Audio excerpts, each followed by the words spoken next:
An 11-second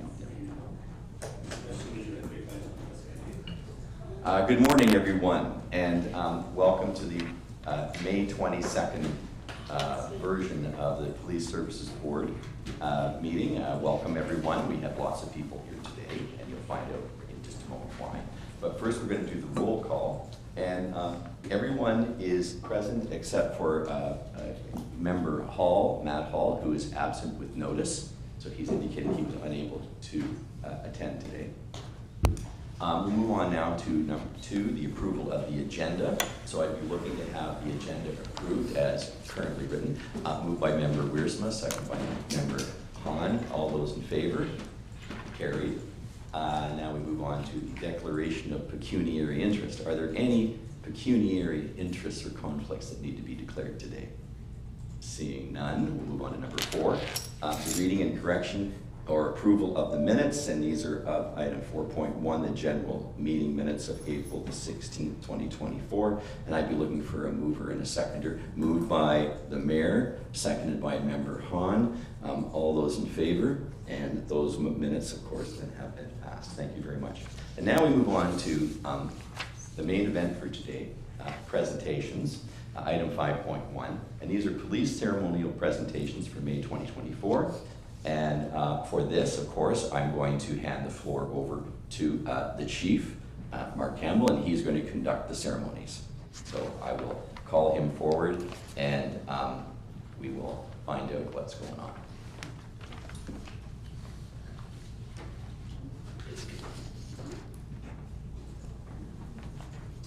Thank you very much, Chair Brennan. Members of the Police Services Board, members of the service who are present, and family and guests and friends who have all come today to help us celebrate 2 of our members who have sort of attained different sort of milestones in their careers. But again, it's a great honor to be able to present them with awards and just recognize their contributions to the policing service and their ability to serve our community and provide community safety and well-being to our lovely community of Strathroy-Caradoc. And so it's an honor to be able to present these 2 things. I'm going to ask both Sergeant Abby Freight and Constable Kelsey Percival to both come forward.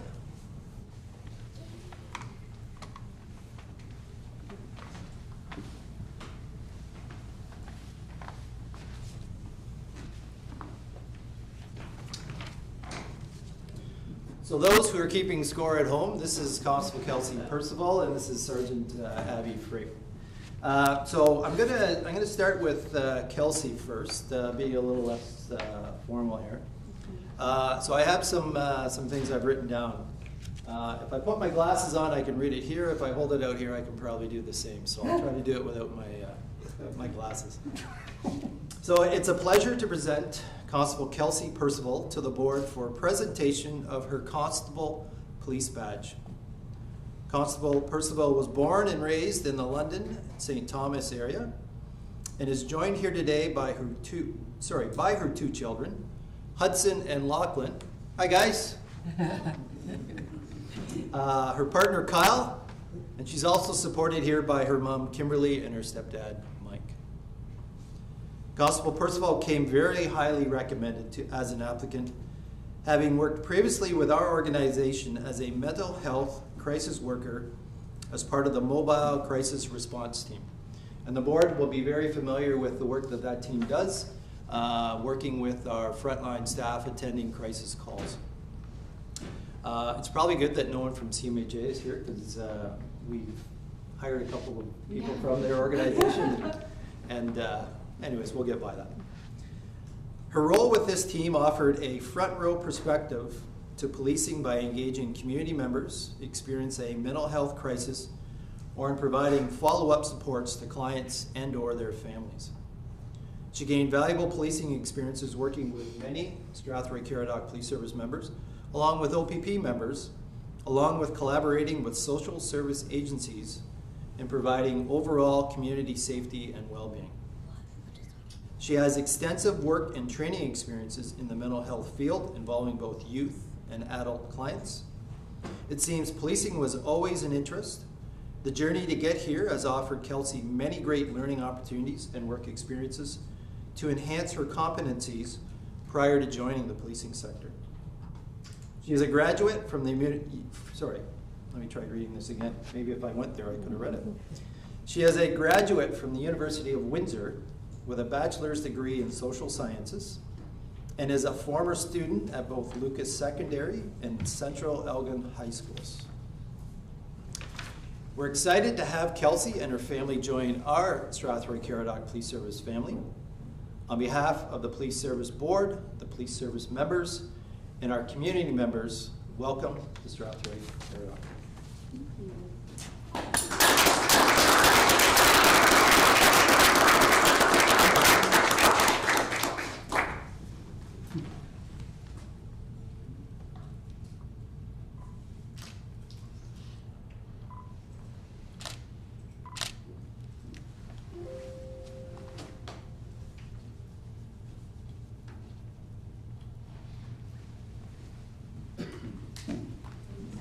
Can I try one more? Sorry.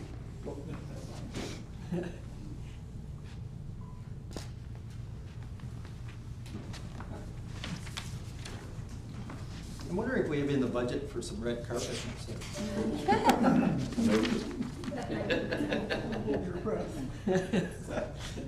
Maybe in your budget. Sergeant Abby Frake. It's a pleasure to present Sergeant Abby Frake to the board for presentation for her 20-year Police Exemplary Service Bar. I guess before I go too much further, just from a organization perspective, we had a similar presentation back in December when we had 2 recruits graduate, and we celebrated Sergeant Mark Thuss. To ease the pressures on the limited space for attendance, we didn't want to do Abby's and Mark's at the same time because we didn't want to combine the whole Thuss-Vian family dynamics in the building at the same time. So. In 2019, Sergeant Abby Frake started her policing career with the Strathroy-Caradoc Police Service. Prior to being hired by Strathroy-Caradoc Police, she spent 15 years as a police constable with the Peel Regional Police Service. While with PRPS, as they're better also known as, she maintained several positions including uniform patrol, acting sergeant, and crime prevention services officer. She provided leadership and mentoring by delivering presentations and programming to both youth and senior community groups. She received and developed enhanced training through her use of effective presentations, engagement to community partners and stakeholders. In the fall of 2021, she commenced a long-term acting sergeant position and was confirmed in August of 2022 to the rank of sergeant. She is extremely adaptable, demonstrates on a daily basis compassion to her community members and colleagues, and is a highly, highly respected member of the service. Abby grew up in Strathroy-Caradoc, and her family is interwoven throughout the local area with touch points in the farming industry and community service groups. Throughout her policing career, she has been supported by her husband, Ian, sitting in the audience, who is also one of our members, their children, Lucas and Georgia, along with her parents, Roger and Linda, who are also in the audience. She portrays the police service in a positive light outside of her official duties, and her commitment to professionalism and dedication in policing excellence have helped shape organizational culture, leading our members to grow professionally. Congratulations.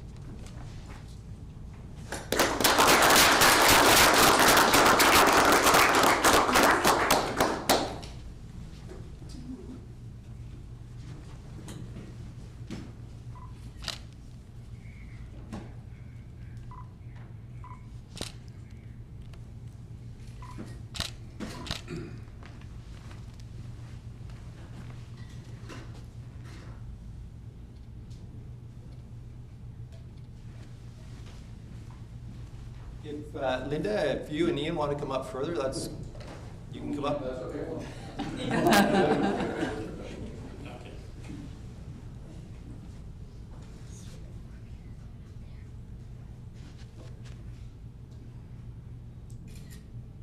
Thank you.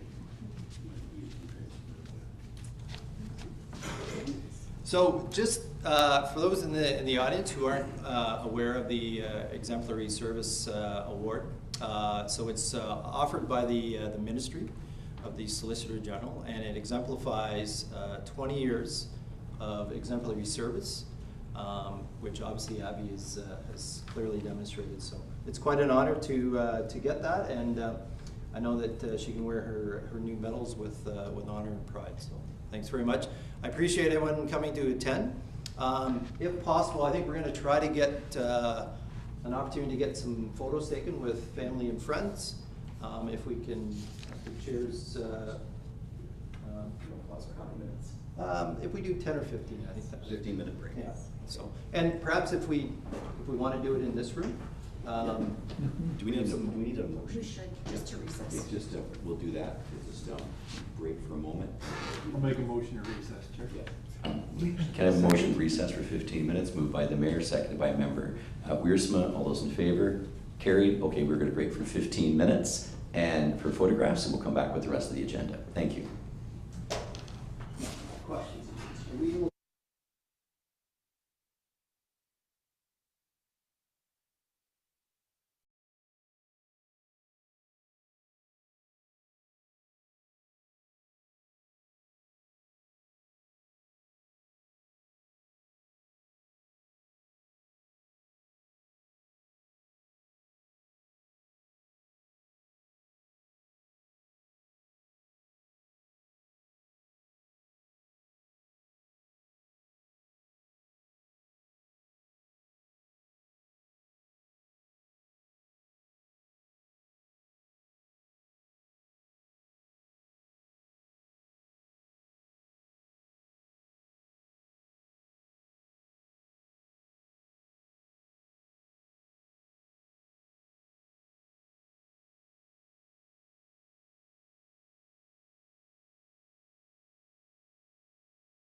Okay, thank you very much. That was lovely. Thank you to the chief and the deputy chief for that ceremony. It's always wonderful to see how the force continues to grow with veterans of 20 years and new people who've just been hired on. So it's great to see that and to hear the backstories of all of the people and their the trajectory and the stories of their careers. Really great to see. So thank you for that. Okay, so we are now at item 5.2. The Police Services Board Strategic Plan 2024 to 2027. And of course, this is a process that's been going on for a while. And we've had consultants, Cash and Associates, and we have Rob Browning and David Cash here today. And what they're going to do is give us an overview of what has been accomplished, and it's essentially in a document form. And of course, this will be available to the public to look at in more detail, but today what we're looking at indeed is just the overview here. So I think Rob is going to speak to it first. So what I will do is I'll turn the floor over to you, sir. Okay, thank you. Thank you, Mr. Chair, members of the board, chief, deputy, CEO, staff. Glad to be, and guests, glad to be here today to in our final chapter of your strat plan. As you said, Mr. Chair, I'm joined by Dave Cash of Cash and Associates, and Susan Shannon couldn't join. She sends her regrets. She's with the Griswolds on a European vacation, so she does send her regrets and her best wishes and her thanks. So today I'm just going to do a high-level overview of the 40 slides that make up your new strategic plan. But I do want to comment that it was really a pleasure to work with the board and the community. It was such a positive experience, and I think that's a credit to everyone in this room. You're fortunate to have a municipally operated, community-based police service that is highly respected in your community. And that's a lot of credit to the room to set the tone for that kind of environment. So we'll talk a little bit more about that as we go forward. I think the other important part here is that this strategic plan was built in parallel with the municipal strategic plan, and so therefore there is some commonality and there's some areas for collaboration moving forward that will be advantageous to your taxpayers, your residents. And we encourage that to continue. That's an important part of governance, and you have a great approach to it here. So as you go through the strategic plan, it has introductory letters from the chair and the chief of police. Talks about your mission, vision, and values, which really talk about your community-based police service and how you interact with your community partners. And I think that was something that's quite impressive to us, the relationships that you have with the various groups in the community and the people who have interest in how your service is delivered. Again, very, very positive. One of the things I do want to highlight, maybe we go to slide 11, Jen.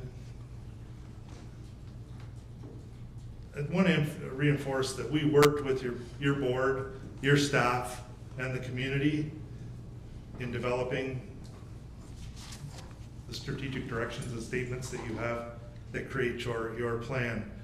A plan that's designated from 2024 to 2027, but really sets the framework for longer than that, as a strategic plan should. Mission, vision, and values should continue to exist fairly consistently for long periods of time. And I think yours are very well etched in stone and are very reflective of your service.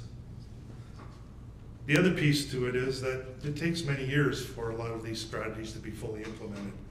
And even though you have a finite term as a police services board, the work will go on beyond that. So to have some very,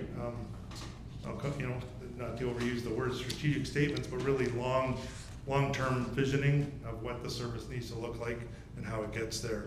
Anyone who's done any sort of organizational development understands that it takes many, many years to get to be a very mature and functioning organization. And you're well along in that path.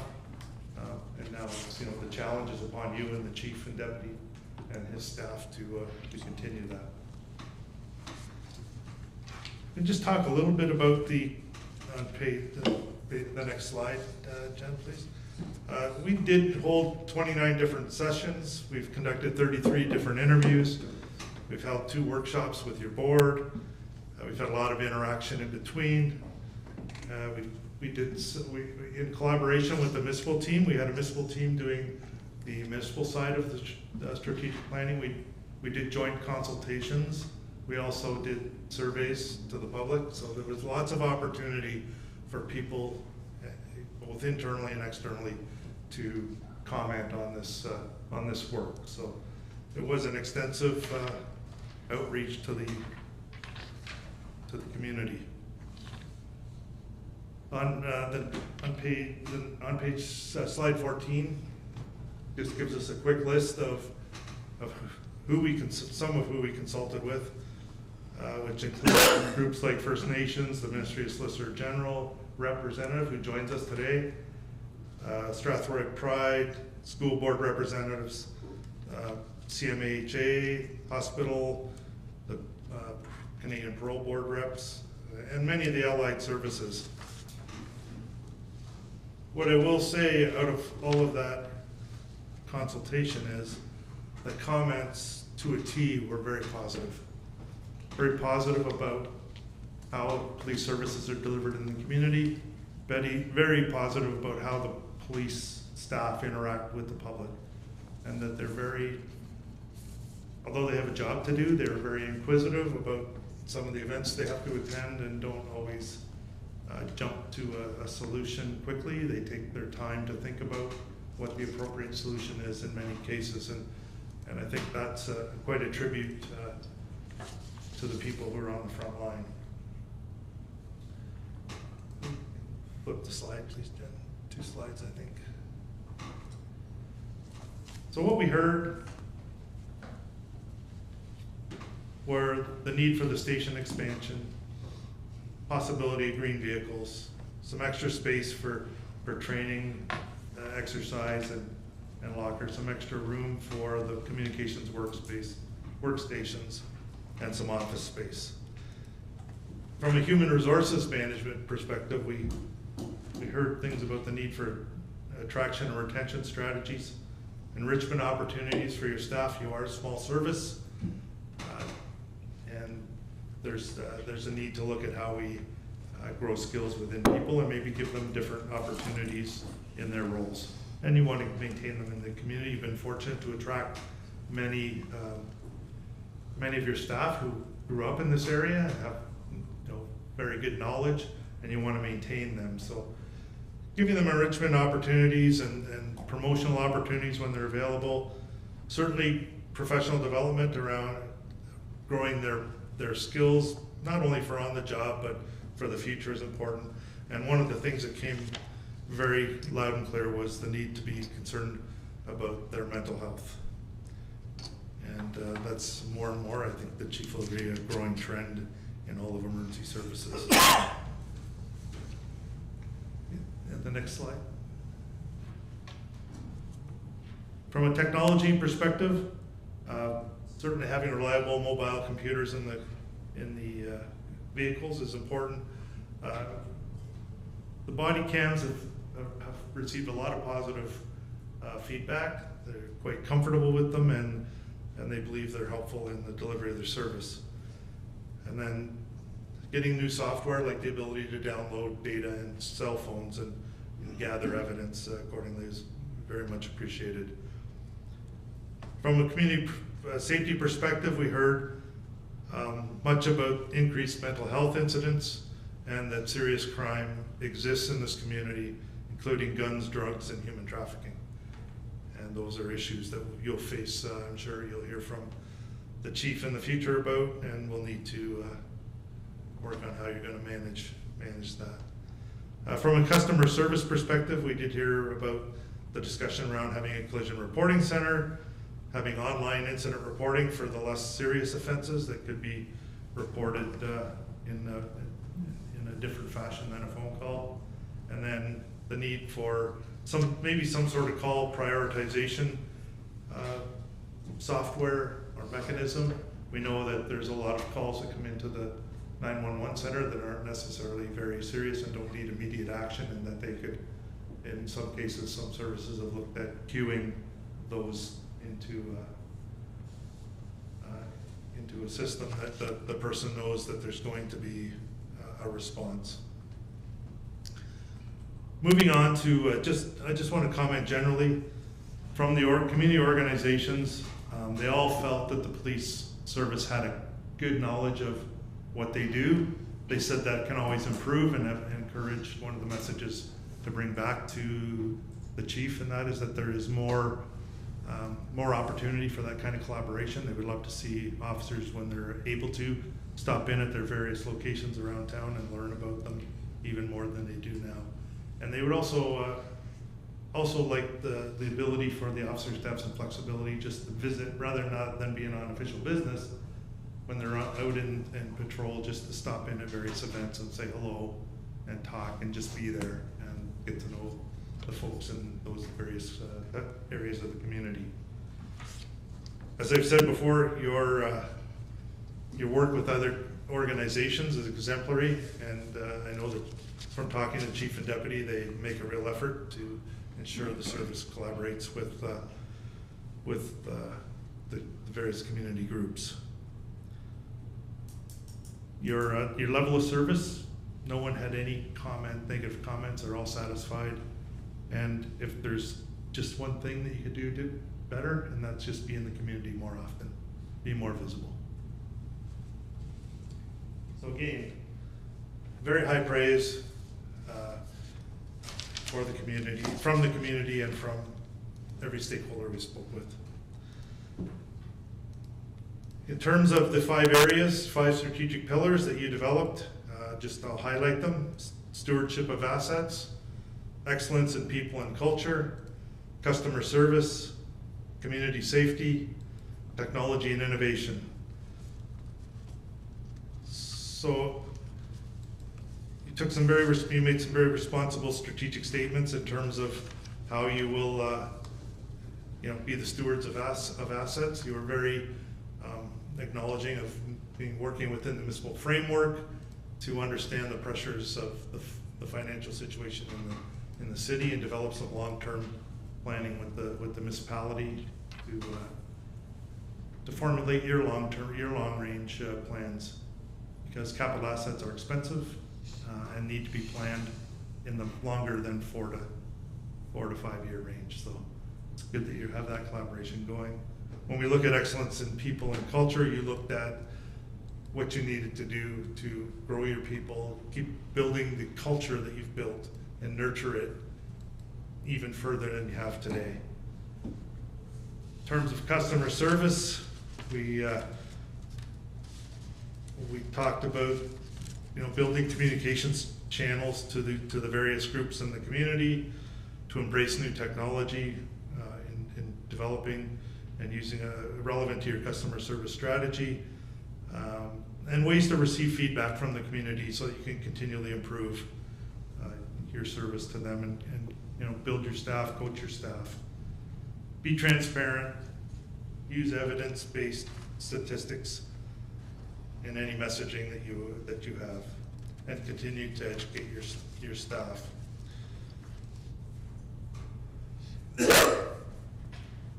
In terms of promoting community safety, you talked about being visible in the community. You talked about the Police Services Board and staff making regular and frequent contact with community stakeholders.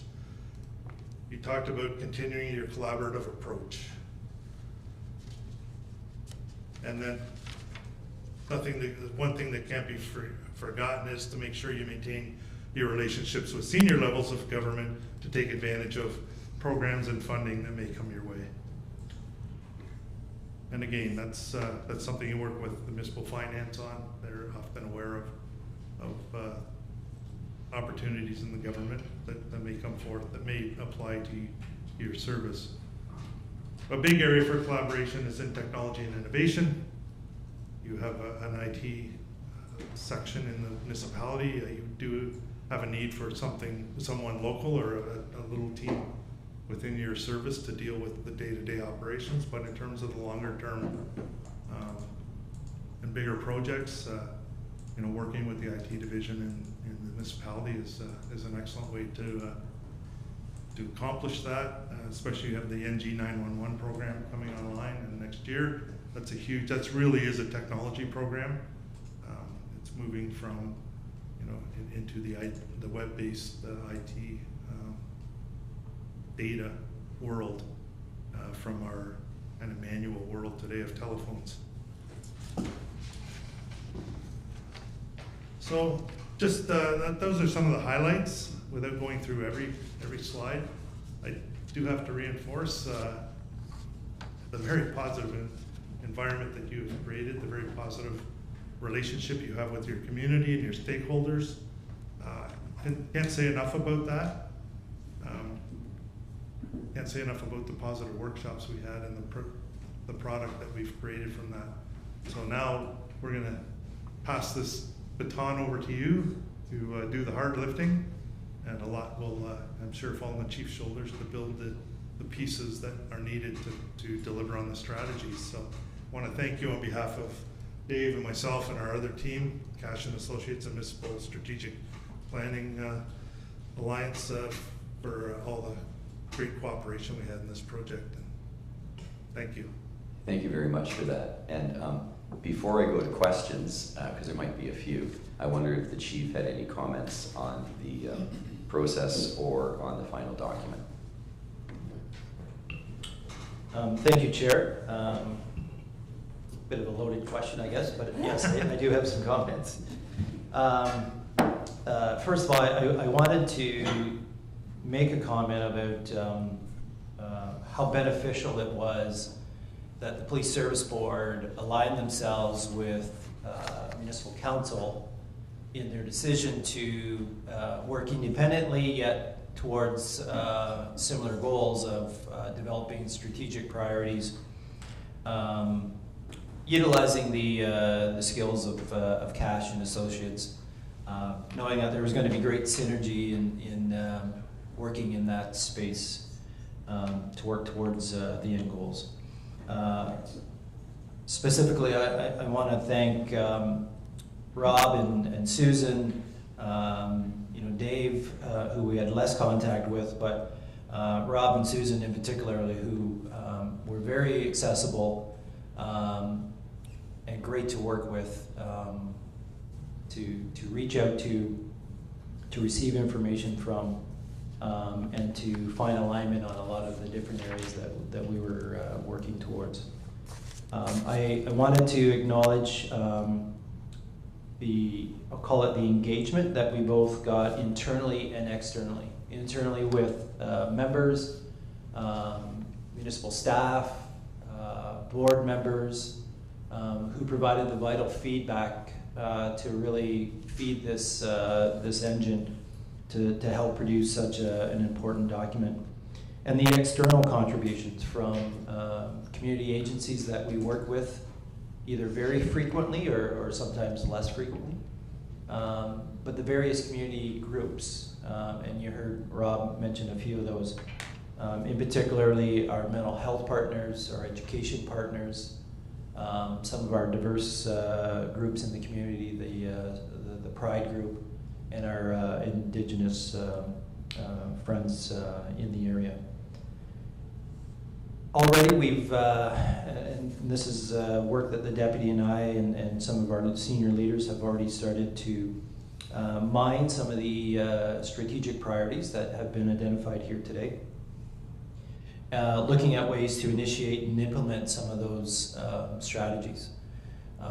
Just in the last couple of weeks, we've given some very clear direction to our staff about wanting to increase our presence. You know, some of the more easily identifiable events, such as foot patrols in the downtown core or in the downtown market, ensuring that we have equal representation in Ward 2. Certainly are increasing our presence, and you'll see some of that information in the data that we will be presenting to the board on our first quarter traffic stats about where we're doing some of that important work.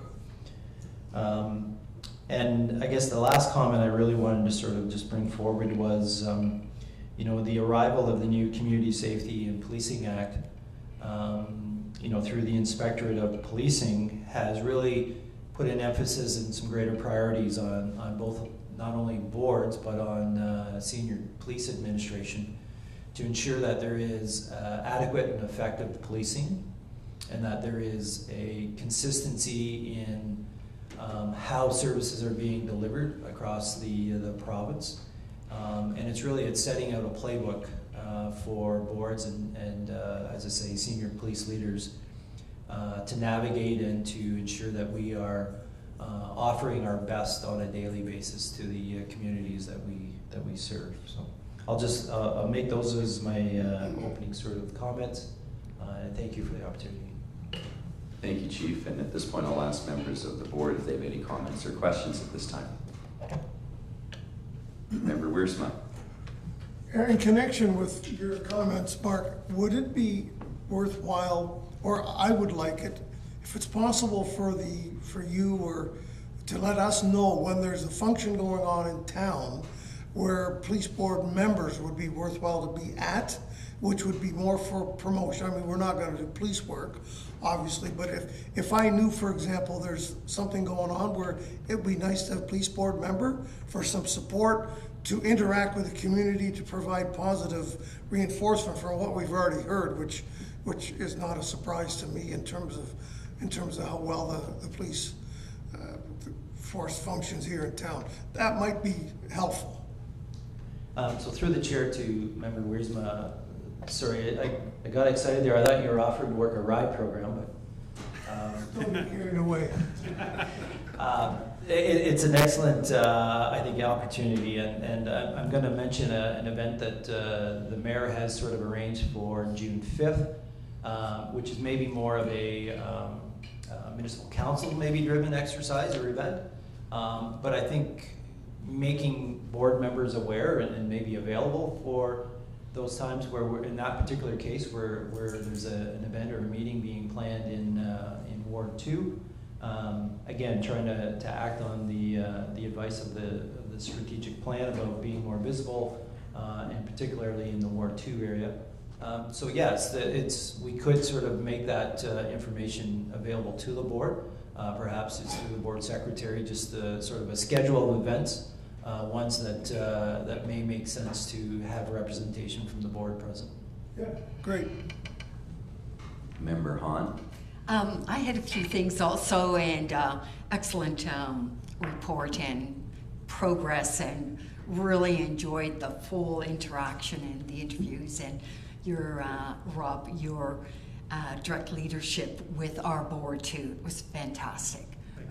Really appreciate it.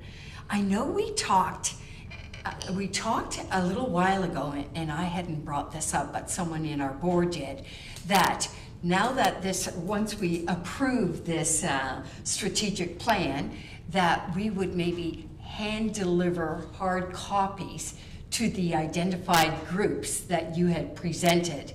And I think this is a way to start that interaction, you know, be a bit more visible to some of these groups and have representation to hard deliver. And I just want to let you know, you said something about 29 groups or whatever, but I would be willing as a part of a board member to also hand deliver hard copies.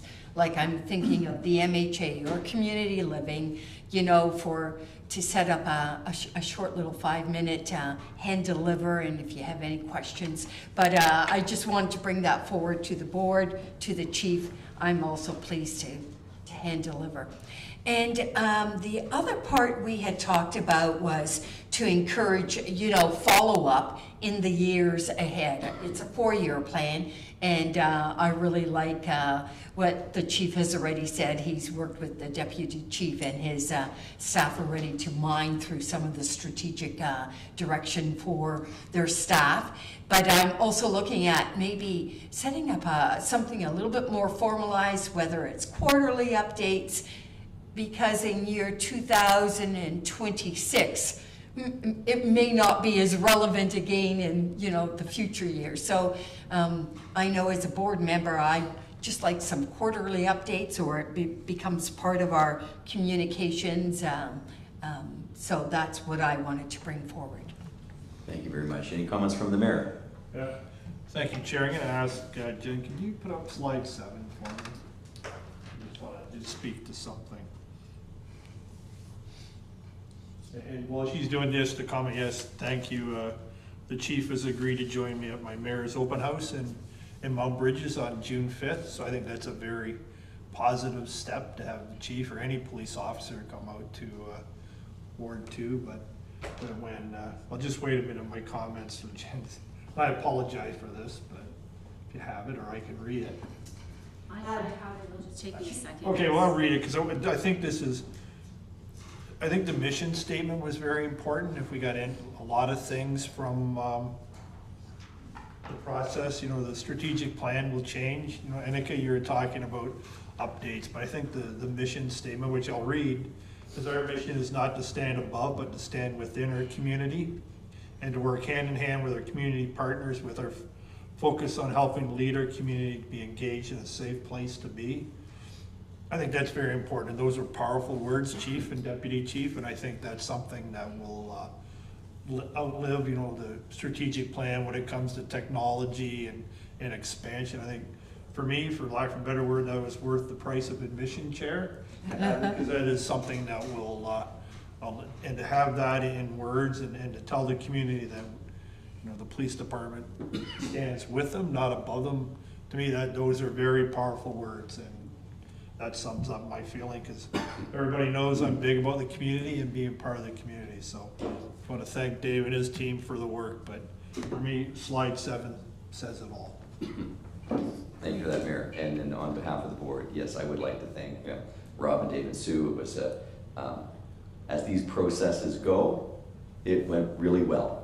And to the extent that I enjoy these things, I enjoyed it. It was productive, and I think we came out with a good document. Now it's just up to us to give life to it through its implementation.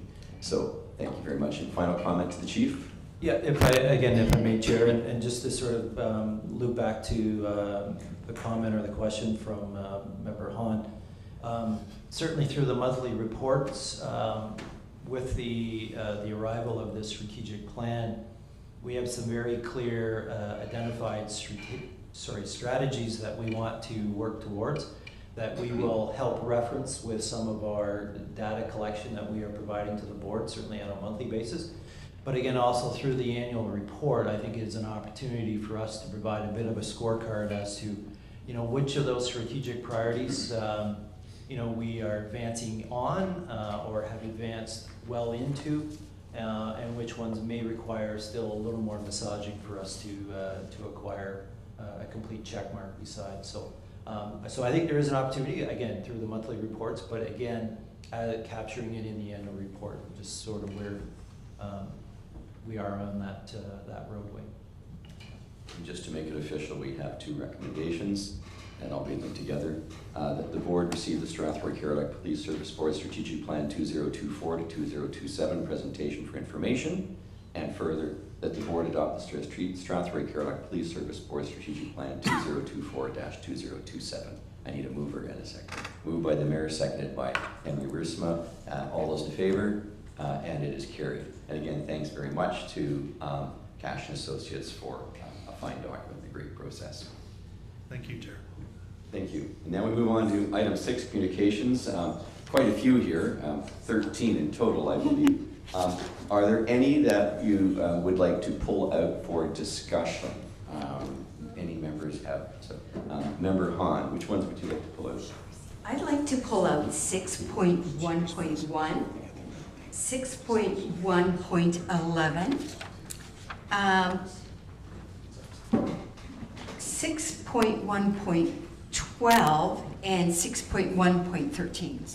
Just a few little comments and questions I might have for the chief. What was the first one? 6.1.1. Okay, thank you. And we should, before we do that, actually, we should, I need a mover and a second that we receive these for information. Moved by Henry Wiersma, second by Member Hahn. All those in favor? Carried. And we have a list of some to pull out. Are there any, Henry, that you would like to pull out for discussion? No, fine. Mr. Mayor? Okay, thank you. So we'll just proceed with those ones now. So Member Hahn, 6.11.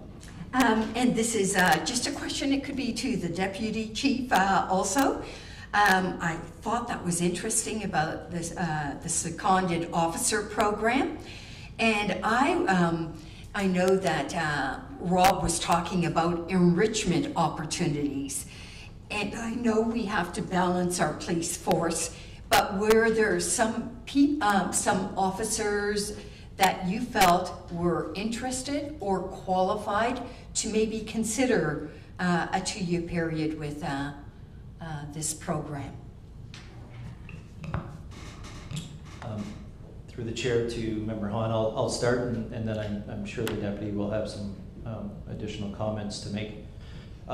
So we've been very active participants in the secondment program. I think most on the board are aware of the rich history we have of making officers available. Again, in addition to that, there has been some work done where we have created either retirement or resignation contracts that generally accompany when a member approaches us and asks for an opportunity to teach at the college. We do have one member, Sergeant Victoria Butler, who is currently at the college, is set to retire, I believe, at the end of this current intake, which is in mid-June. And we've already made available Constable Paul Wessendorp, who is in his first intake at the college as a seconded member. We've sort of scanned our membership to see if there is any other members who, one, have an interest in going, two, who would also sort of fit into the criteria of the retirement or resignation sort of window. And that's important because that provides us the opportunity to have them go for this enrichment opportunity, but it also guarantees us and assures us that we can then hire to replace them, and we generally do with a new recruit, which obviously comes with some financial benefits to the organization. But as you mentioned, it checks the box in this enrichment opportunity. So that being said, we haven't identified any additional members. I know the college is actively looking under the mandate they're operating under currently, where they're pushing through 500 students per intake, and that's 4 intakes per year, so 2,000 students, and the demand for seconded officers is pretty high. We're trying our best to make those opportunities available, but sometimes with where we are at with our experiential level, we don't have an abundance of members who maybe are available or would be appropriate candidates. Thank you for that, and I know that we have used that program frequently for people nearing retirement, but it appeared like this program was also possibly an enrichment for maybe officers to go to bring back to the police force some training opportunities internally, and I saw it as almost a greater expanded opportunity.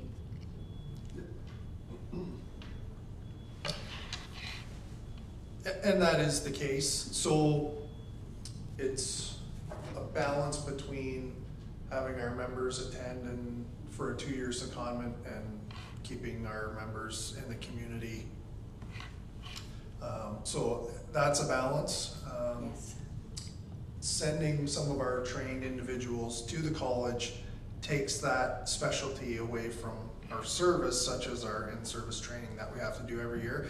If we send our defensive tactics or firearms people to the college, then Good point. we may or may not be able to get them to come back for the 2 months of training that we do every fall. So it's definitely a balance. I definitely see the advantages of it, but there's also the disadvantages of not having the members in the community and not being able to provide the training for our members. So it's a balance. Yes. Thank you very much, and I appreciate your comments. That's how I looked at it. We have a small force, and it is about a balancing, yet I saw great opportunities too, so thank you. Just carry on to the next item there, Member Hahn. I was really interested in 6.1.11, the Police School Resource Officer Survey, and we know how it's such an important aspect right now, especially with Thames Valley, and I was surprised to see that I guess the General or Solicitor General was bringing out this survey. And I know that the response time is by May 31st, and I'm presuming we would, our service, police service board would also respond. But I was wondering, I would be very interested in the results of the survey. Would they distribute those results also?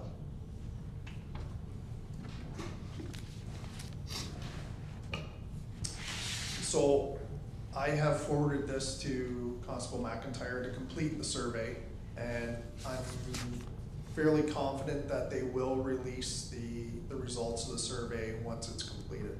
Mm-hmm.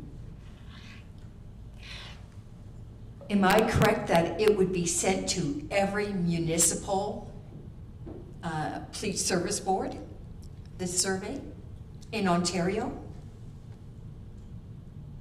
I can't say for sure. I would assume that since it came out through an all chiefs memo, that the results would likely also be sent out to everyone.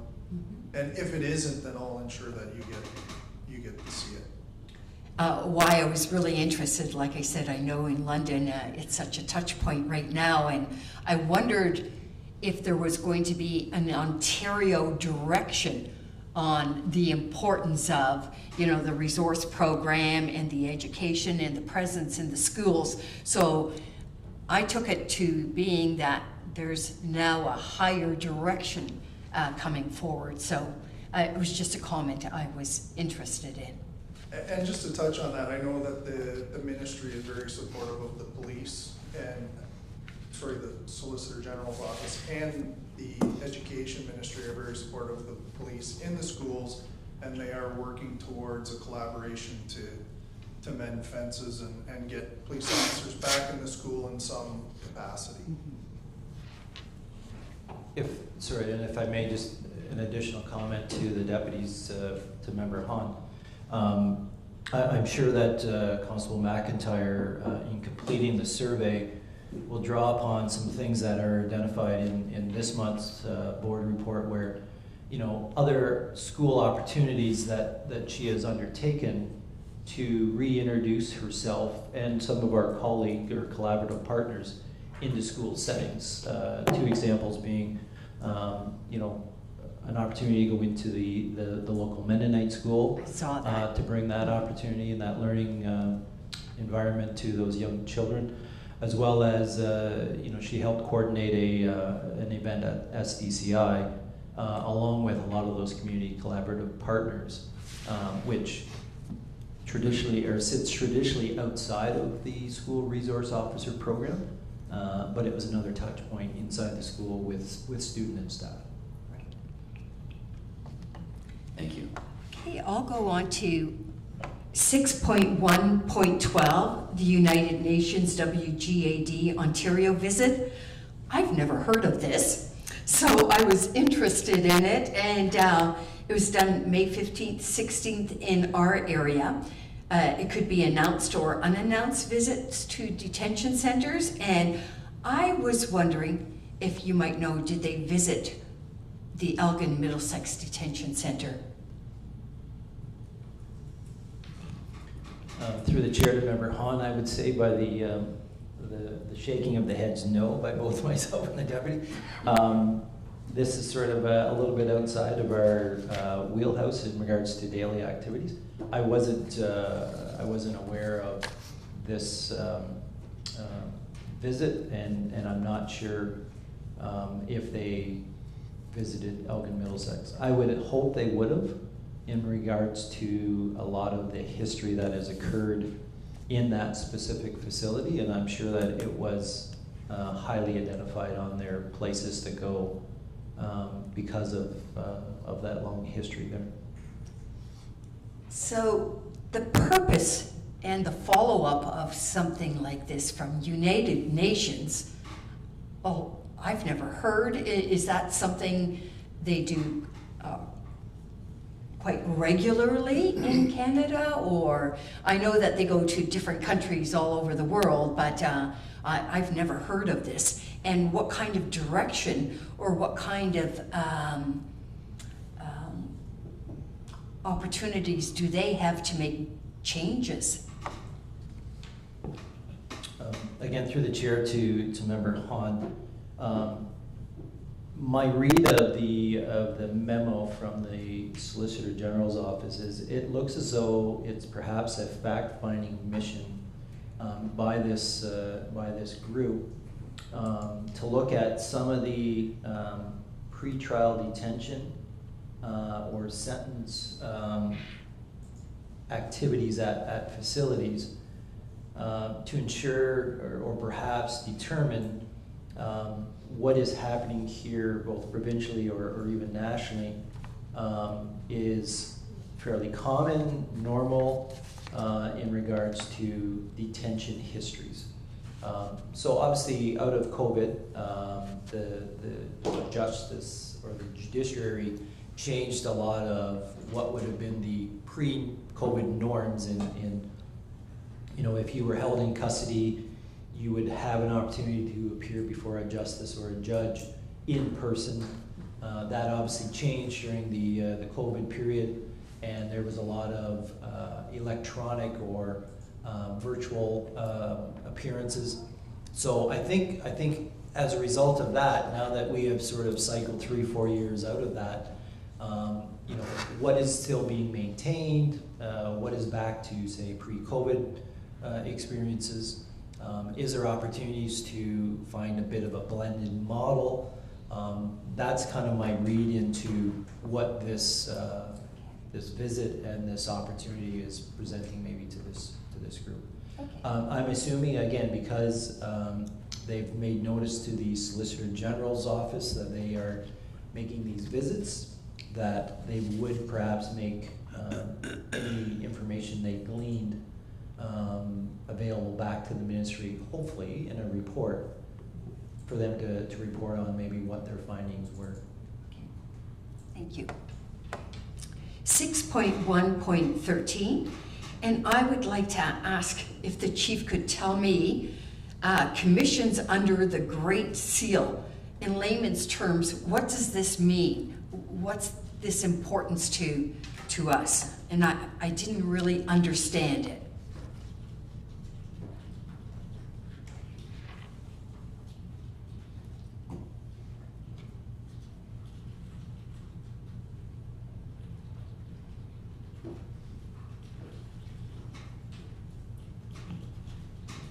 So, through the chair to Member Hahn, I believe this relates to, with the coronation of the king, they have created a medal or they call it a seal, that is going to be made available to police officers throughout the country. And I know that in the province of Ontario, there is only a limited number of medals being made available.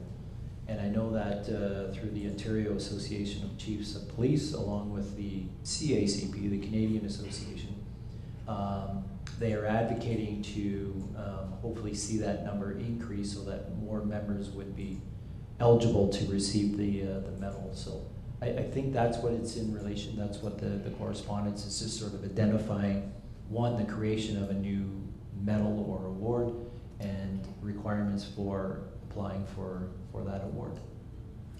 Thank you. Okay, thank you very much. And we have already accepted those 13 items for information.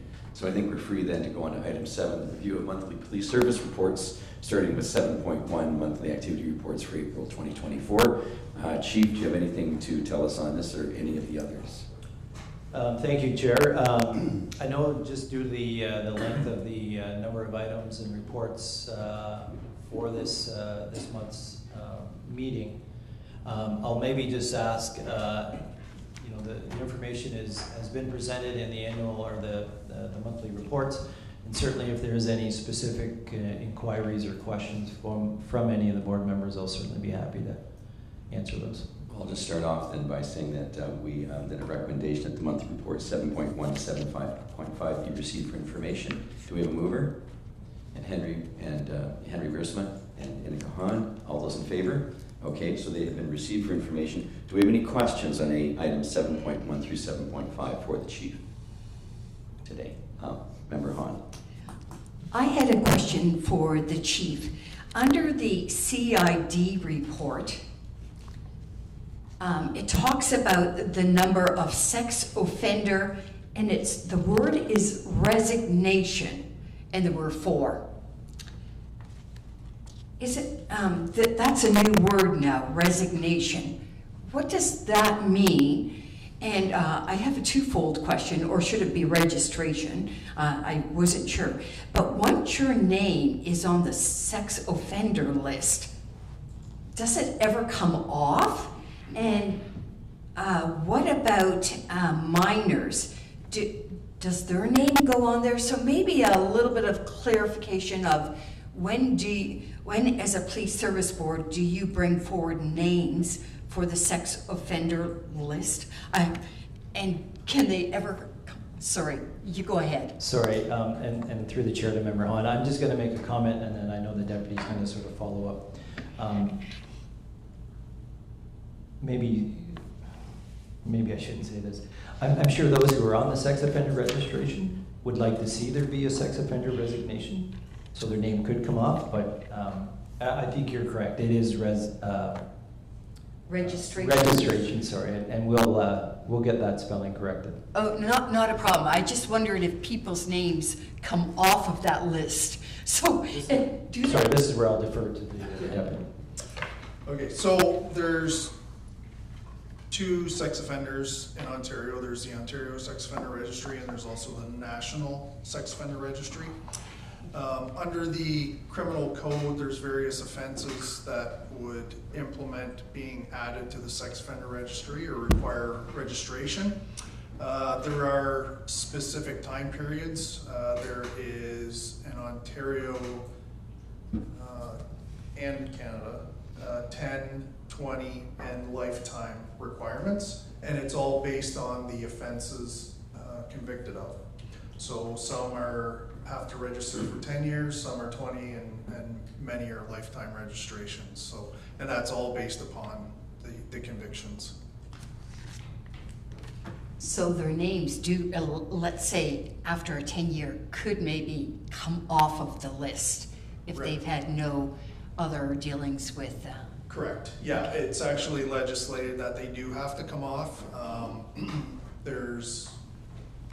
We're not allowed to say who is on the list unless, of course, they're a danger to the public. But for the most part, we can't even tell people that they're on the registry. So. Okay, I noticed there was a item under the CID report about minors, and it was a sexual assault of sorts. Do minors go on a list, or is it different?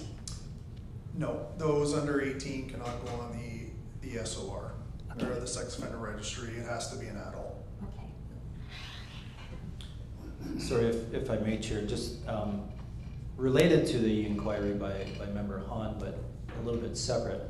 And I just want to bring this forward for the board's attention.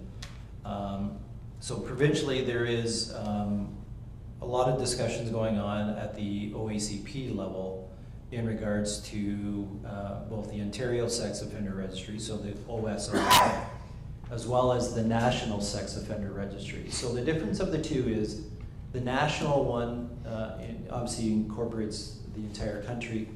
The Ontario model is Ontario specific and is managed by a unit under the OPP umbrella. In comparing the two, the Ontario model is much more robust and has a lot more information in it than, say, at the national level. Recently there was a challenge of the National Registry that went to the Supreme Court of Canada that found some limitations with the National Registry. In Ontario, the OACP has been made aware through the OPP Sex Offender Working Group of some challenges to the provincial Ontario Sex Offender Registry, which is a provincial law. And there's been some mobilization to have the provincial government look at the Ontario legislation and make some preventive changes to it to eliminate the opportunity for there to be a challenge to the Supreme Court of Canada.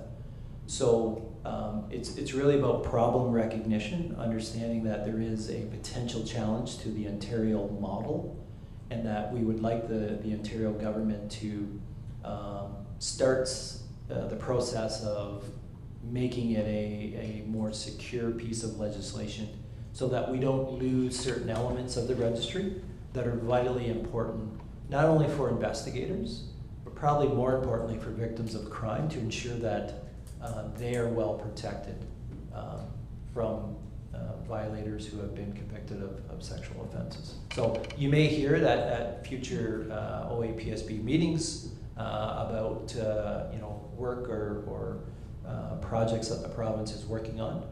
So I bring it to the board's attention that it is something that's been tabbed, and that that there is work being done and some collaboration and some, I'll call it politicking, I guess, to ensure that they identify where those areas are and that they fix those issues. Just in that regard, knowing that it's Ontario, if I should be on that list and decide in my year 5 to move to Alberta, will my name be brought to Alberta? So you would remain on the Ontario registry with an out-of-province address. They would be required to report to the police in Alberta for their annual registration, even though they're outside of Ontario. I thought so. Member Wiersma? In connection with the same report, under the first one there with fraud, Mark, do we get a lot of help from London, Toronto? Because this is a big problem, right? And it's something that seems to me locally might be pretty tough. So through the chair to Member Wiersma, there are opportunities where our investigators may seek the assistance of outside agencies, but certainly, and I think we heard it last month at the board report or at the board meeting, the work undertaken by Constable Chris Butts, who is our digital forensic member, certainly allows us greater accessibility and greater level of ability to conduct those inquiries internally without us relying on outside agencies as the case may be. Thank you. Okay, thank you. Seeing no more questions on items 7.1 through 7.5, we've already received them from information. We can move on to section 8, items from Chief Campbell. 8.1, transfer of Middlesex County PSAP to CSPS, POL 2024-12. The recommendation is that the board receive POL 2024-12 for information and provide direction to the Chief of Police on engaging Middlesex County for a service agreement. I'd be looking for a mover and a seconder to get that on the floor. Moved by Member Hahn, seconded by Member Wiersma. All those in favor? That's carried. And Chief, do you have comments, information on this item? I do. Thanks again, Chair. Just very quickly, I'm just going to make a couple comments and then pass the mic over to Deputy Chief Cushman, who has done the lion's share of the work on looking at this proposal and putting together the report today. Again, just I wanted to recognize that to the board, just the activities that Deputy Chief has undertaken. So I'll let him sort of address the content of the report and take any questions.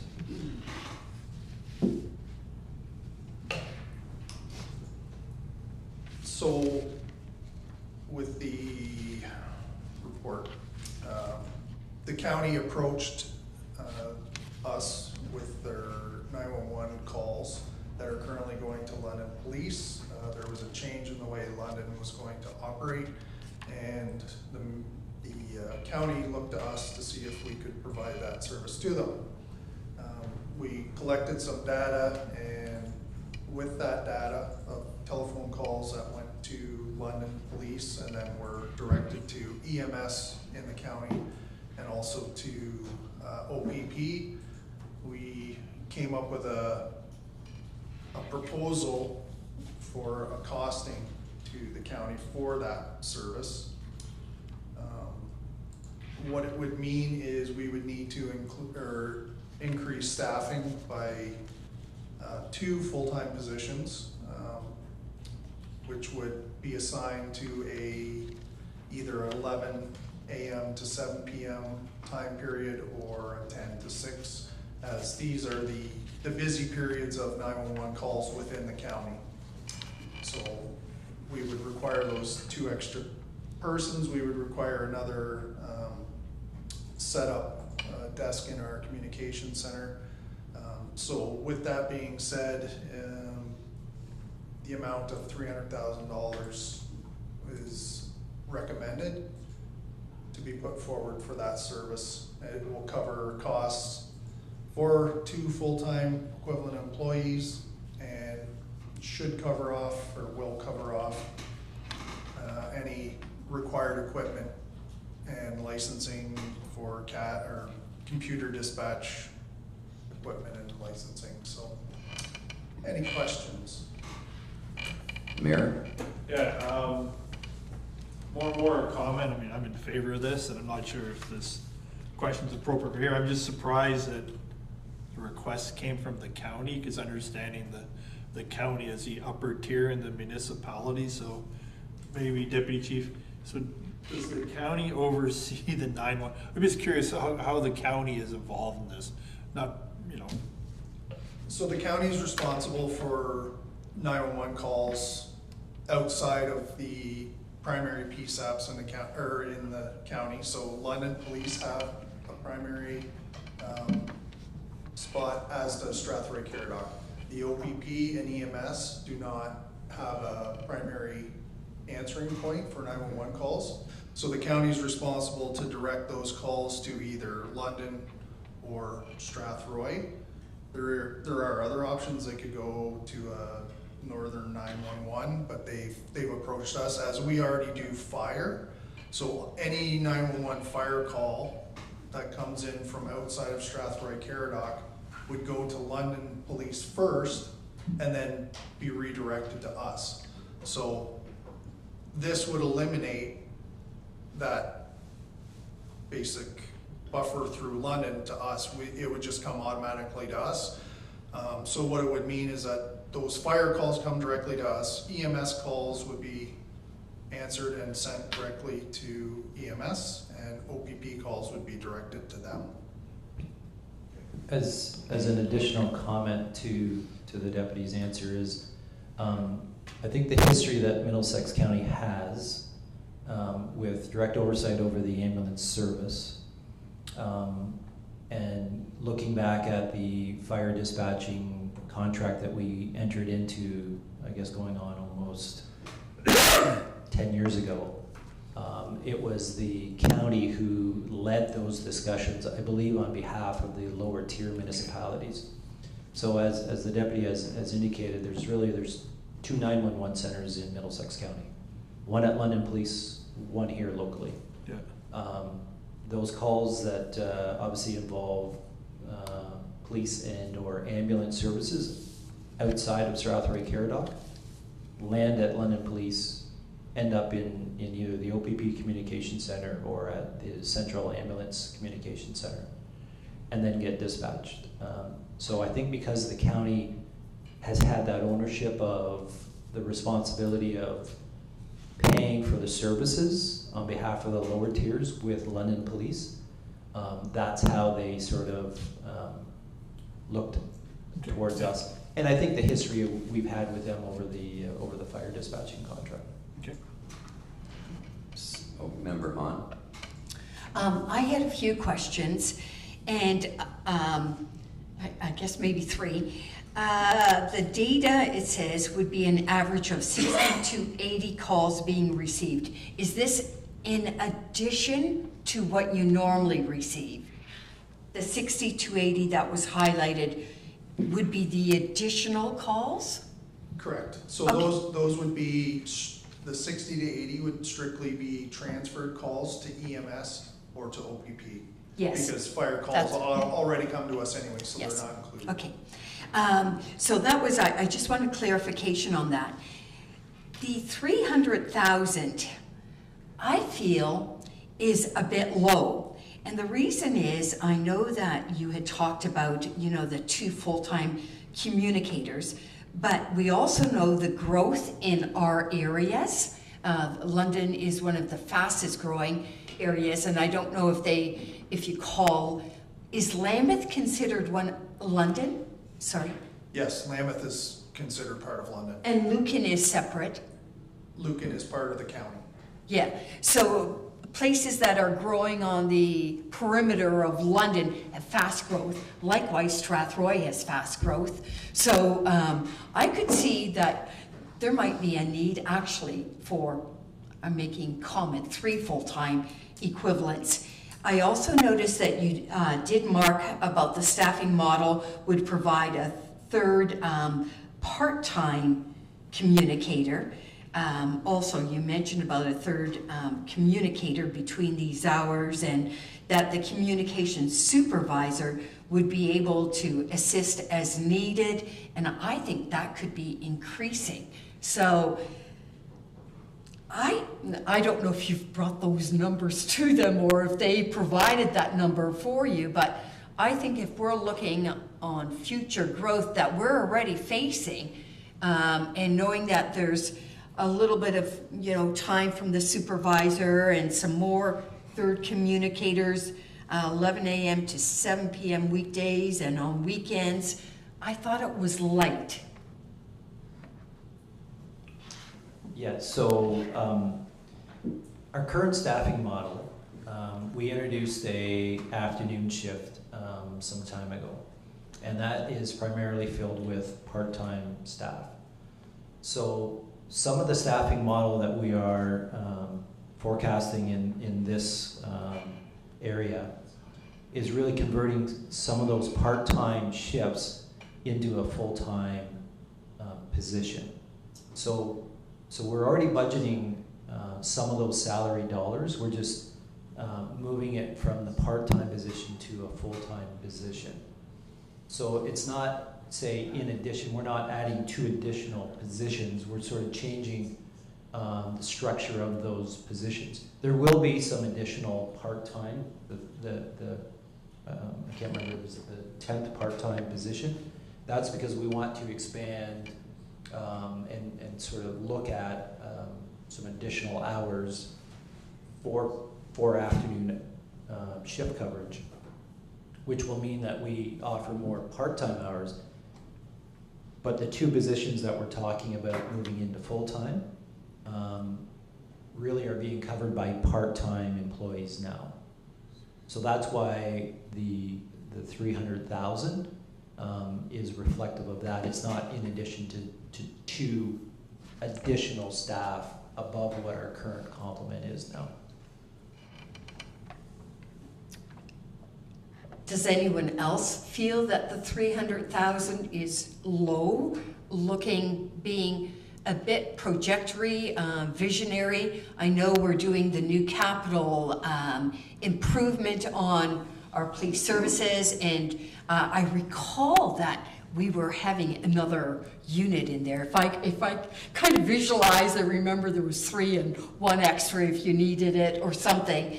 But to take, we're visionary, and to take a little bit more of that dollars for some of our growth, it's just something I felt. As chair, I'm going to ask a question, and then I'll go to the mayor. For clarification, the $300,000 per year item and the 2 FTE communicators, is that a proposal to this board that has not yet been discussed with Middlesex County, or is this something that has come out of negotiations already with Middlesex County? I'm just trying to determine whether or not we are setting you up to engage in a negotiation, or whether this is a number that has already been agreed to with Middlesex County. It is the former. Sorry? It is the former. So we're setting you up for a negotiation? Correct. We wanted to bring this information to the board. Yeah. Okay. That we have been approached by, through the county, if we would be interested in offering this service. Then I We might... have confirmed with them we would be interested, but we have not talked any numbers. Okay. And we wanted to make this information available to the board as to what we were projecting that number to be, so that we could have some clarity and direction from the board to either say, yes, that would be something that we would support the service in pursuing, or perhaps you say, no thanks. Then might I recommend that, in light of Member Hahn's comments, that we decide on a range in the 100,000 per year, like maybe we say between 300,000 and 450,000 per year for between 2 and 3 FTE communicators, and that gives you a negotiating range when talking to Middlesex County. I'm just throwing it out there, not a motion at this point, to see what members of the board think. Mr. Mayor? No, Sunika, you asked if anybody had any concerns about this. I do too, and it's a business. We need to recoup our costs, so I'm more comfortable with the range, Chair. So if you need to make the motion, I will make the motion. Well, I would suggest, and I haven't done the figures in my head, but Okay. between $300,000 to $450,000 per year for between 2 to 3 FTE communicators would be the basis of the opening for the negotiations, and then substitute that, you could come back to us. But I'm just throwing it out there for discussion. If someone wants to make that a motion, that's fine. I would second that motion too. Well, you can make the motion. I'm the chair, so I'm the chair, so I won't make the motion. But if you make that, so between 300 and 450 for between 2. For the range, yes. Looking for a seconder. Mayor seconds. All those in favor? All approved. So you have a negotiating range, and we look forward to you coming back and letting us know what has been proposed and what they've agreed to, and then okay. Is that satisfactory? Through the board to the entire board, that is more than satisfactory, and that gives us some marching orders. Thanks. Nice to have wiggle room. Yeah, thank you. All right, and so that takes us to, I think we have received that for information. We have that motion. So on to 8.2, 2024 staffing update, April-May 2024. Recommendation that the board receive report POL 2024-14 for information. Looking for a mover. Henry Gersman, seconder. Member Hahn, all those in favor? There you go. Thank you very much. Passed. And would you like to speak to this, Chief? I don't really have anything in addition to add. Again, maybe of note is the resignation of Constable Lisa Donald. That was effective May 3rd. We are in the process of looking at both an experienced and a potential recruit applicant to see which one is I guess available for us. Ideally, we would like to find an experienced member if we could, but if that doesn't sort of pan out, then we will certainly continue to pursue a recruit candidate to replace her as soon as possible. Okay, thank you for that. Seeing no questions, go on to 8.3, Service Comparators Report, POL 2025-15. Recommendation the board receive POL 2024-15 for information purposes. Moved by Annie Wiersma, seconded by the mayor. All those in, leaving me hanging. All those in favor? Passed. Any questions on 8.3 for the chief or any comments? Mr. Mayor? Yeah, so thanks, Chair, through you. So I'm going to take off my mayor's hat, put on my police service board hat. And I do remember at council when this request came to have the chief prepare a report. I'm fine with the report, but I guess as a matter of procedure and my thing about separation of the church and the state, can the municipal council, and I don't remember this coming back to the police board, but can the municipal council direct the chief of police to create a report, or does it council, as a matter of procedure, does it need to go through the police board to have the request approved? And this may have kind of just, it dawned on me this morning when I was reading this, Chair, and it's just a matter of procedure. Was that a question to the chief? Question to either the chief or yourself as chair, or I see Ron there. Someone can We've answer. got Ron here too. But It's a matter of process. We'll go for through me. the chief first, and then we would need to Yeah. bring Ron in. We will. Chief? Thank you, Chair, and I'll certainly divert to Ron if he wants to add some. My initial thoughts on, again, this was born out of a finance committee meeting. It was raised by a councillor who obviously isn't part of the police services board. My perspective is that it should have been a request to the police services board requesting the chief to provide a report on certain elements as to what the question was, and that was in relation to what does the I think the specific request was to come back with a cost per pop or cop to pop ratio, specifically with your comparator services, was the gist of the request from the councillor. So I'll certainly again defer to Ron, but my personal belief is that it should have been a request made to the police services board to then have the chief prepare the report. It maybe didn't flow that way, but my belief was I was always going to deliver it first to the police services board, so that you could then give direction to the chief and or the chief and deputy to then present it to council after that. Ron, would you want to speak to this? I will just say that I think the mayor and the chief are absolutely accurate. Council cannot direct the chief.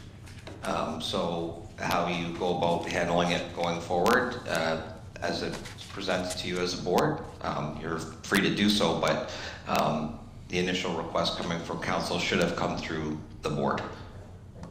Okay, I'm wondering, is there anything we need to do here today to rectify that, or is it has that ship sailed? Just trying to, Mr. Mayor. Yeah. Get my words here correct. I know did we vote on receiving the report, Chair? Yes, we have. We had. We received it. Yeah. Based on that, I would have made the motion to not receive the report, because the way that the report, I'm about the process, Chair, and it's chicken and egg, right? But just, I don't have a suggestion. Well, I'm at a loss for words at the first time. I guess what we can do then is we've accepted the report. I mean, the report is not going to be different depending on who does it, but for future reference, we'll follow that path of have it come through the police service board. Was that satisfactory? Yeah, well, I think there should be a motion whether or not the police service board wants to forward this information on to council, because the request, right, so that would be the first thing. If the police service board had had an opportunity to discuss this. I don't know what the feeling would have been, right, as a police service board, because we have this report, it's gonna be public report. I'm a little lost, Chair, because it's improper to me that Well, council asked for it. so we then, do we want to send this along? Seeing as we have the report, right? Do we want to send it along to council? Is that what you're suggesting? In spite of the process at this point? I'm suggesting that we not send it on to council. Okay, I'm just the chair, so Yeah. if that is a motion, then it would require a seconder. But Ron, did Ron want to speak to it? Ron? Yeah, so it is a public report if you've received it. So not sure if you want to go through a process to not receive it, if you don't want it to be moved on, or if you want to just accept that, you know, in the circumstances, what it is what it is. So certainly up to the board to make that decision, but you could rescind the decision to receive if that was the will of the board. Okay, I guess as chair of the board, then I would say, what would that be in aid of? The information is in front of us. Do we want to not receive it and not have it be public, or do we want to receive it and have it be public? I put that before the board in terms of the process question. Henry? And the reason for that is because we haven't had time to go through it properly? What's the reason for that? Well, I know we've had it in our package, we've all looked at it. Right. I guess the issue is, we didn't request it. Is that the issue, Mr. Mayor? Yeah, the issue is that it was a request from council. So council can't direct the police chief to do anything, so only the police board can direct the chief. So to me, it was an improper request, and I guess, Henry, I'm stuck on the process, right? So what I'm trying to do is. So we need to rescind this. Well, can I just jump in here? As a board, we didn't request the report, Right. but it's in front of a police service board, and we give it life if we receive it as a public document, and that is our choice. I'm trying to figure out why, as a police board, we would not have information about our operation made public. In other words, by suppressing a report, we're denying the public information. But as a police board, even though we didn't request it, if we accept it and then have it move on to council, then we are saying, okay, this is public information. We didn't initiate the process. It was initiated by a counselor to the chief, but it's been brought to this board to be accepted. If we accept it as a police board, it's public, and it goes on to council. I see less damage in that than there is in a board suppressing information, because that's just going to throw gasoline on the fire, and people are going to probably say that something's being hidden and that there's a agenda for hiding information, which I do not believe there is. So, you know, we've already accepted it as a public document, and it will be in our minutes, which will go to council, and I don't see where the damage is in that. Mr. Mayor? No, and I agree, there wasn't an attempt to suppress it. As you know, Chair, I'm big on the process and the autonomy of the police board and the police department. So that was my whole thing, was to raise the point that to me it was, so if I've made my point, I'm okay with that. Process versus optics. Yes. I think in this case, optics trumps, but in future, we'll make sure that the process is adhered to scrupulously. There you go. How's that? Yeah. I don't know if that works, but I don't want to be party to suppressing the document. No. Okay, I'm just gonna check with the clerk here. If this report is going to be forwarded to council, then we should make a motion to that. And so we'd be looking for a motion to have this document forwarded to council by the police board. Mover Henry, seconder. You have a seconder to have this sent to council. have a seconder, then it fails. Will it be in our minutes? And our minutes are gonna go to council? So effectively, it goes to council anyway. Okay, It's thank you. public report. Okay, it's a public report. Okay, thank you very much. I think we've satisfactorily dealt with the service comparatives report, unless anyone has another comment or question. Okay? Sorry, Yeah, Chair. Chief? I just want to make sure, so it hasn't been received for information, or it has been? It was received for information. Yeah. It will be in our minutes, At but it's our not being meeting. sent to council as a separate report. Okay. If I may just make some comments about it, if Absolutely. that's okay to the board, because I think there's a lot of valuable information that's in the report or reports. You know, again, to summarize, it was a comparative group that was and is the comparative group that is utilized by the board and the association for contract negotiations. So it's an accepted and identifiable group. The data has been collected over 3 years, the 2021, 22, 23 years. And some of the information that I wanted to sort of just, I guess, maybe comment on or pull out for the board, which I think that you'll see in the data, is that our community is the 3rd largest by population. We have the 4th least in the population to COP ratio. So we're thin on membership numbers compared to where we are in the group. Like, we're the 4th least staff based on that COP to POP ratio. We sit in the 5th position over those 3 years in what the cost per capita number is.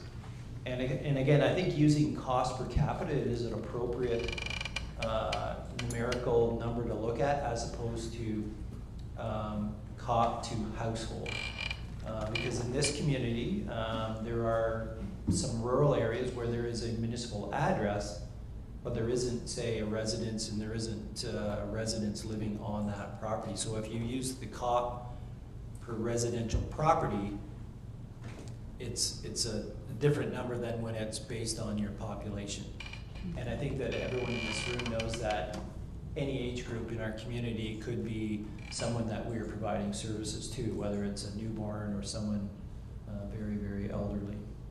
And then the crime severity index number, which there is an information sheet that was attached that hopefully provided some explanations as to what crime severity is that Strathroy-Caradoc sits 3rd lowest in that comparative group.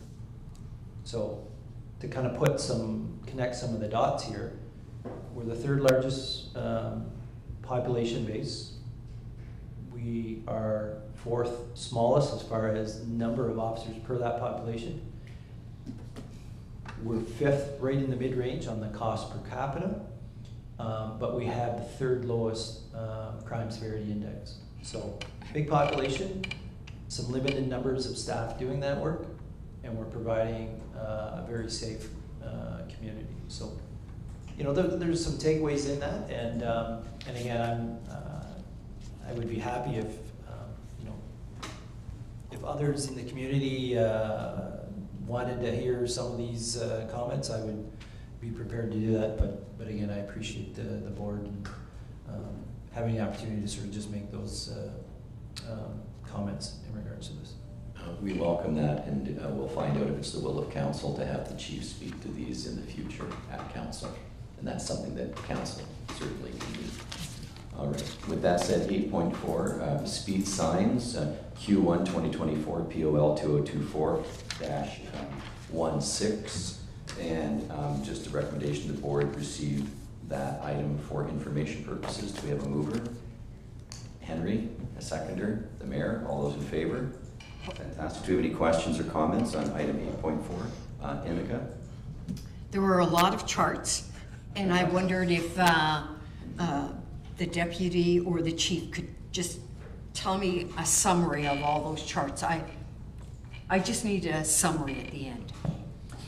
I will try my best. So through the chair to Member Hunt. I'll sort of say this to start, that I've been working with Constable Pinkham and my EA, Tammy DeBoer, in trying to find the best format on how to sort of present this data to the board. I am committed to sharing it quarterly so that there is some awareness as to what impact or effect the radar signs that we have deployed around our community are having in providing in enhancing traffic safety in our community. So I wanted to sort of say this is sort of an initial blush on maybe what we can provide, and we'll maybe go back to the proverbial wheel and try to figure out maybe a better formatting piece. Summary-wise, the charts show a vehicle count based over a time period, and then the bottom chart gives you what is the average speed that's being captured on the radar signs. So the vehicle count information, depending on what road you're looking at, if I use Century Drive and it's for the eastbound traffic, it's a count over the 7 days of the week, and you're seeing at most somewhere under 64 vehicles a day going eastbound on Century Drive. Not a lot of vehicles. It's a side road in a rural area. The bottom information about the average speed is that over that 7 day window, the average speeds per day is still under 65 kilometers an hour. So it's a 50 zone.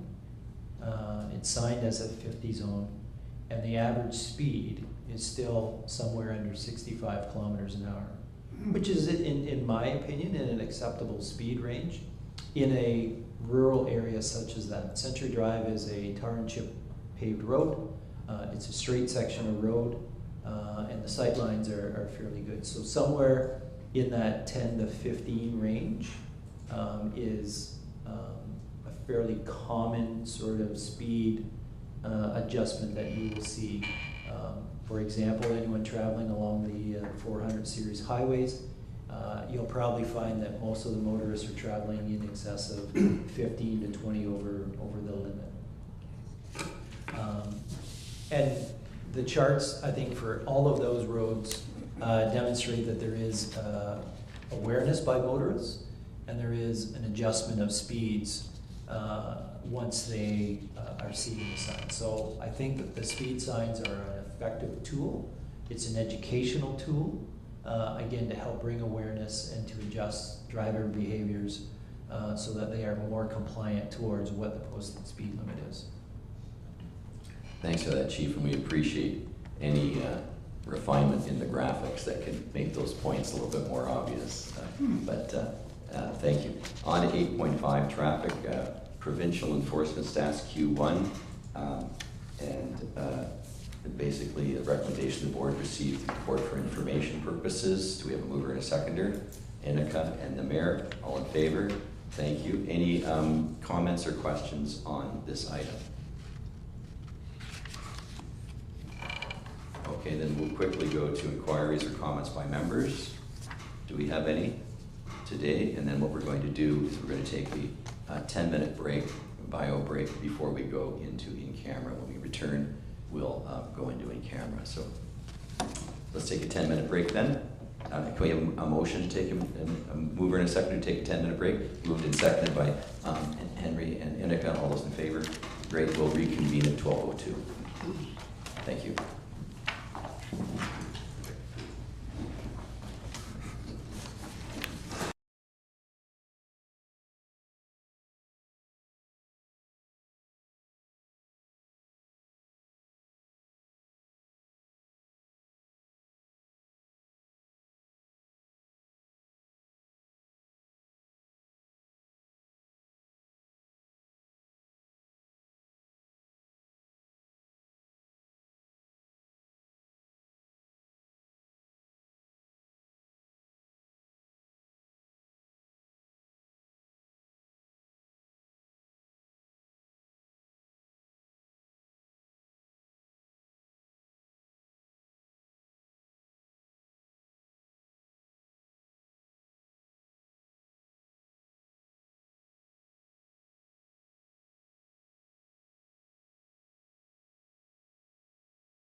in camera. 15 first, it's 14 seconds. And are they to be, is he present? No. Okay. No, excuse, that's what we're gonna do this one first, this one second. Board, Check it in. We're good. Oh, no, Chair? no, we. Yes, board chair. Oh, we're. sorry. Have you guys- Okay, we are live, everyone. Welcome back. And just in time. Oh, sorry. Okay. Mark had something. Is there something that you need to say, Chief, or? Well, I believe both myself and the deputy will be excused prior to the end of the meeting. That's what I was just about to get to, yeah. And just maybe if I can offer, I just want to make the board aware, at the June 14th March Pass at the Ontario Police College, I was asked by the director to give the address at the March Pass. So I just wanted the board to be aware that I'll be doing that on the 14th of June at the college. So that'll Well, thank be you. occurring before our next board So meeting. would you mind then for the next Police Service Board meeting to give us a copy of that? And we could have it in our minutes to see if our chief is going to be addressing. I'd like to see a copy of that, and maybe that could be provided at our next meeting. I sure can. It'll be the best work that ChatGPT has ever done, but I'm more than happy to make that available to you. Well, it'll just be available, and if we're lucky, we can get you to read it to us. But It is, and again, I should maybe through Jen, I'll get her to share, but there is a live link, so they make it available to those who want to watch online. Commences at 1 o'clock on the 14th. So. But I'll have that information shared through the board secretary. Thank you very much. Would Kelsey be there? No? So, yeah, sorry, and just through the board. So we do have one recruit who is Mike Stubb, who is in this intake.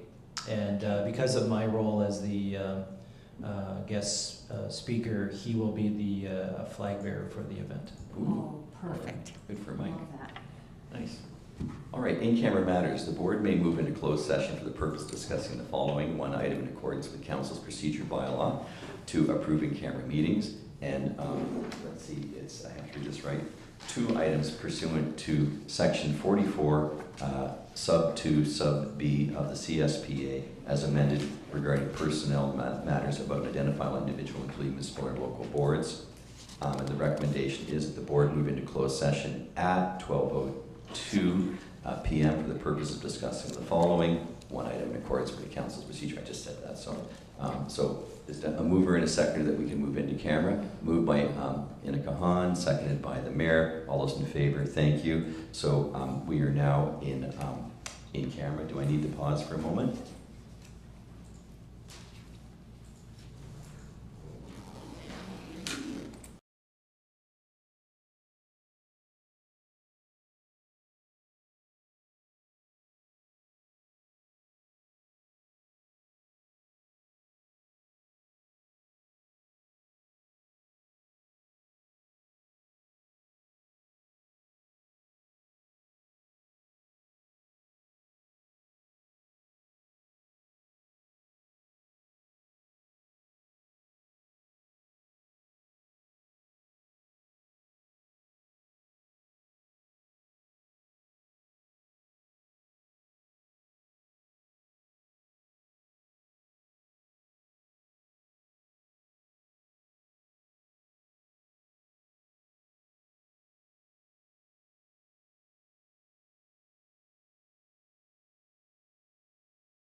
All right, and we're back. And we are out of in camera. And the board was in closed session for the purpose of discussing the following. One item in accordance with Council's procedure bylaw to approve in-camera minutes, and 2 items pursuant to section 44.2B of the CSPA as amended regarding personal matters about an identifiable individual, including municipal and local board employees. So that's what we did. So, and then at this point, I just moved toward, we're on this piece of paper. Schedule meetings. Just do that Oh, portion. yeah, right. In-camera report, the board chair to report to on closed session. Recommendation that the direction in closed session be approved. I need a mover and a seconder. Moved by the mayor, seconded by Henry. All those in favor, thank you. And the scheduled meetings, Tuesday, June 25th at 2024 at 10 a.m. and Tuesday, July 16th, 2024 at 10 a.m. Looking for a move to adjourn. Moved by the mayor, seconded by Inika. All those in favor, approved. And the recommendation of the Police Service Board meeting adjourned at 12:46. We are adjourned. Thanks, Ron. Thanks, Ron. Stay off the bridge, Ron. And the mayor's on his way. You got to